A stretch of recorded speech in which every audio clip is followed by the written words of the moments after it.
तो बच्चों कैसे हैं आप सब। मैं उम्मीद करता हूँ आप सब बहुत अच्छे होंगे, बहुत बढ़िया होंगे। तो हम लोग भारतीय संविधान के लास्ट लेक्चर में प्रस्तावना को देखा था और संविधान के भाग को भी देखा था और ये 2 लेक्चर समाप्त हो गया था। और इसके बाद जो ये लेक्चर बच रहा है वो भारतीय संविधान की अनुसूचियाँ, भारतीय संविधान में कितने शेड्यूल दिए गए हैं इसके बारे में हमें देखना है। तो पहले तो हमें ये समझना होगा कि भारतीय संविधान में ये शेड्यूल डाला क्यों गया। जब इतना लंबा संविधान बन चुका था तो इसको डालने की आखिर जरूरत क्यों पड़ी। तो इसको जानने के लिए सबसे पहले आप लोग वीडियो को चैनल को सब्सक्राइब कर लीजिए, वीडियो को लाइक करिए, शेयर करिए, ताकि ऐसे लेक्चर आपको मिलता रहे, आप मिस ना करें, ठीक है ना। चलिए तो हम ये समझने की कोशिश करते हैं कि आखिर ये शेड्यूल बनाने की जरूरत क्यों पड़ी। क्योंकि संविधान में बहुत कुछ हो चुका था, बहुत कुछ बन चुका था और संविधान हमारा बहुत लंबा बन चुका था, लेकिन उसके बाद ही बहुत सारी ऐसी चीजें थी जो छूट रही थी। तो कहीं ना कहीं हमारे संविधान विशेषज्ञों ने इस शेड्यूल को बनाया कि इसके अंदर भी तमाम सारे प्रावधान, तमाम सारे क्लॉज जो है वो डाला जा सके। तो चलिए आइए इसको देखते हैं एक एक करके। 12 अनुसूचियां हैं, तो 12 अनुसूचियों में आधा हम देखेंगे और आधा इस लेक्चर के बाद देखेंगे। चलिए तो वीडियो को स्टार्ट करते हैं। आज हमको देखना है भारतीय संविधान की अनुसूचियां, ठीक है ना, कौन कौन सी अनुसूचियां हैं।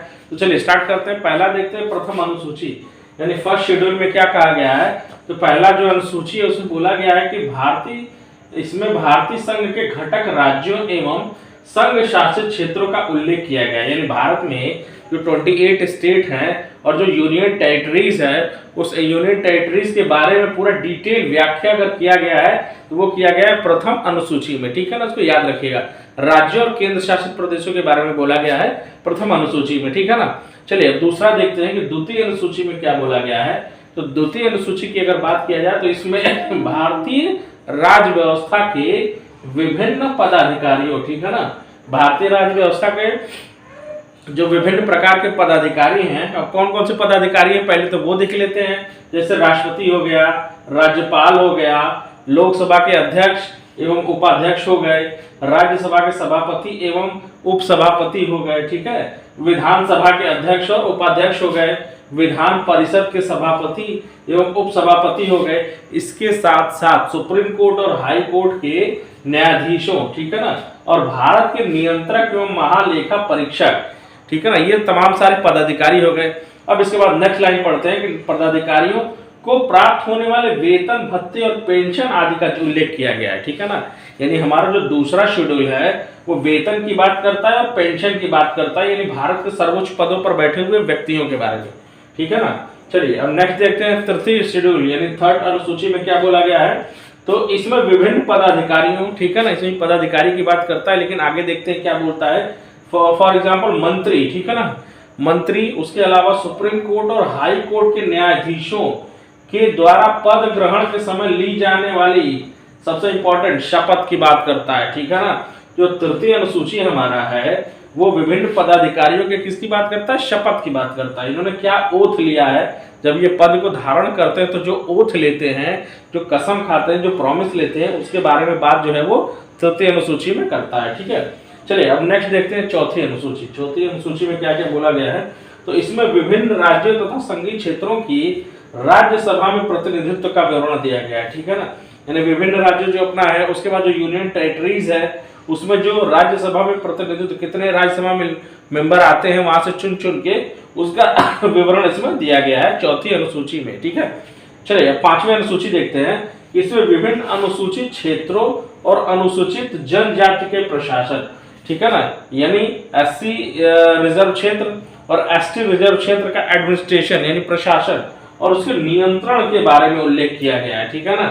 एससी एसटी के प्रशासन और उसके कंट्रोल के बारे में बोला गया है। किसमें बोला गया है, पांचवें अनुसूची में बोला गया है, ठीक है ना। चलिए अब छठी अनुसूची देख लेते हैं कि इसमें असम, मेघालय, त्रिपुरा, मिजोरम राज्यों के जनजाति क्षेत्रों के प्रशासन के बारे में बोला गया है। यानी जो हमारे नॉर्थ ईस्ट के जितने भी स्टेट हैं वहाँ पर ट्राइबल्स बहुत ज़्यादा है, हिमालयन रीजन है पूरा का पूरा, तो उस हिमालयन रीजन में जितने भी ट्राइबल्स हैं, जनजाति हैं, उनके प्रशासन के बारे में बात कही गई है। ये बोला गया है छठी अनुसूची में, ठीक है। चलिए बच्चों अब देखते हैं सातवीं अनुसूची। सातवीं अनुसूची किसके बारे में बताता है। सातवीं अनुसूची बड़ा इंपॉर्टेंट है, इससे क्वेश्चन आता ही आता है, ठीक है ना। तो इसको ध्यान से देखें। आइए इसको समझने की कोशिश करते हैं कि सातवीं अनुसूची में क्या है। तो इसमें केंद्र और राज्यों के बीच शक्तियों के बंटवारे के बारे में दिया गया है, ठीक है ना। जो हमारी डेमोक्रेसी है, या जो हमारी डेमोक्रेसी की फिलॉसफी है, सेपरेशन ऑफ द पावर की बात करता है। तो वो सेपरेशन ऑफ द पावर यानी केंद्र और राज्यों के बीच शक्तियों के बंटवारे की बात इसमें कही गई है, तथा इसी अनुसूची में सरकारों द्वारा शुल्क एवं कर लगाने के अधिकारों का उल्लेख किया गया है, ठीक है ना।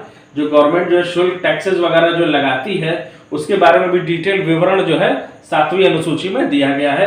चलिए इसके बाद एक चीज और इसके ध्यान से समझते हैं, बड़ा इंपॉर्टेंट है कि इसके अंतर्गत 3 अनुसूचियां दी गई हैं, ठीक है ना। इसके अंतर्गत 3 जो है सूचियां दी गई हैं।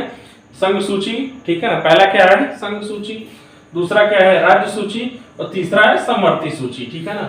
ये बड़ा इंपॉर्टेंट है क्योंकि इन तीनों के माध्यम से जो है अधिकार बट गया है कि संघ सूची के विषय पे कौन कानून बनाएगा, राज्य सूची के विषय पे कौन कानून बनाएगा, और समवर्ती सूची के विषय पे कौन कानून बनाएगा, ठीक है ना। चलिए इसे फर्स्ट देखते हैं संघ सूची। तो संघ सूची की बात करता है तो यानी सेंटर की बात कर रहा है, यानी केंद्र की बात कर रहा है, ठीक है। चलिए इसको देखते हैं कि इस सूची में दिए गए विषय पर केंद्र सरकार कानून बनाती है। इसको ध्यान से समझने की कोशिश करिएगा, बहुत इंपॉर्टेंट है। समवर्ती सूची राज्य सूची का सब्जेक्ट दे देता है और क्वेश्चन मिलाने के लिए दे देगा कि संघ सूची में है कि राज्य सूची में है कि समवर्ती सूची में, ठीक है। इसको ध्यान से देखिएगा। इस संघ सूची की हम बात कर रहे हैं तो इसमें कानून बनाने का जो अधिकार है वो अधिकार केंद्र सरकार को है, ठीक है। संविधान के लागू होने के समय इसमें 97 सब्जेक्ट थे, ठीक है ना। जब हमारा संविधान लागू हुआ था तो उस समय इसमें 97 विषय थे, ठीक है। लेकिन वर्तमान में क्या है, वर्तमान में इसमें 100 विषय है, ठीक है ना। वर्तमान में विषयों की संख्या जो है 100 हो गई है, ठीक है। तो यानी हम 100 विषय पे केंद्र सरकार कानून बनाती है संघ सूची के विषय पे। चलिए अब संघ सूची में कुछ इंपॉर्टेंट डिपार्टमेंट्स आते हैं, उसको देख लेते हैं कौन कौन से विभाग आते हैं। तो संघ सूची के कुछ महत्वपूर्ण जो विषय है वो कौन कौन से विषय हैं। देश की प्रतिरक्षा, ठीक है ना। देश की प्रतिरक्षा की बात की जाएगी, भारत सरकार की रक्षा, युद्ध नीति, यानी इस प्रकार के किसी भी चारा की बात की जाएगी तो भारत सरकार ही डिसीजन लेगी, इस पे राज्य सरकार का कुछ भी लेना देना नहीं होता है क्योंकि देश की बात हो रही है। विदेशी मामले कोई भी किए जाएंगे तो भारत सरकार के अंतर्गत, भारत सरकार के नाम से ही किए जाएंगे, राज्य का कुछ भी लेना देना नहीं है। युद्ध एवं शांति, ये भी भारत सरकार। रेलवे, डाक तथा तार, मुद्रा बैंकिंग और परमाणु शक्ति, यानी ये डिपार्टमेंट मेन डिपार्टमेंट आप देख रहे हैं। ये सारे डिपार्टमेंट में काम जो है वो केंद्र सरकार ही कानून बनाती है, राज्य सरकार का कुछ भी लेना देना नहीं है क्योंकि ये सारे बहुत इंपॉर्टेंट डिपार्टमेंट्स हैं, ठीक है ना। क्योंकि इससे देश से कहीं कहीं एकता अखंडता जुड़ी हुई है, तो इस चीजों पे कानून बनाने का जो अधिकार है वो संघ सूची का है। तो बच्चों आज यहीं तक रहने देते हैं, नेक्स्ट लेक्चर जो है कल देखेंगे। कल जो है ये शेड्यूल वाला क्लास जो है यही समाप्त हो जाएगा। तो जाने से पहले चैनल को तुरंत सब्सक्राइब कर लें, वीडियो को लाइक करें, शेयर करें, ताकि ऐसे ही वीडियोस आपको मिलती रहे और आपकी तैयारी में मददगार साबित होता रहे। तो वीडियो देखने के लिए बहुत बहुत धन्यवाद।